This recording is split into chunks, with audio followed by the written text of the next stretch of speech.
কি তুমি আমাকে বিয়ে করে আনলে আর তোমার দাদার সাথে আমাকে ফুলসজ্জা করতে হবে? প্লিজ তন্দ্রা, আমার দাদা আমার বাবা সমস্ত কিছু লিখে নিয়ে আমার বাবাকে মেরে দিয়েছে আর মাকে জল ট্যাঙ্কির মধ্যে আটকে রেখেছে। তুমি যদি ওর সাথে ফুলসজ্জা না করো ও মাকে মেরে দেবে।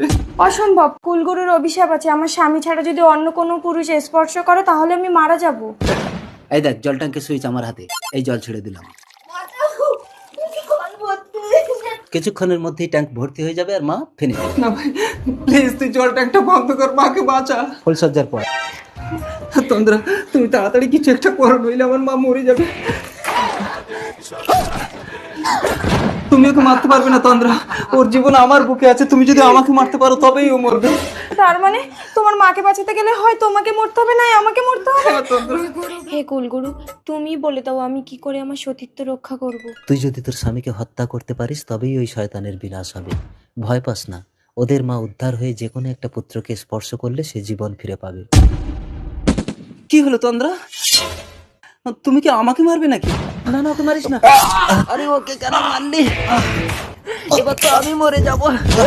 দুটোই মরে গেছে, আগে জল ট্যাঙ্কি সুইচটা বন্ধ করি। মা,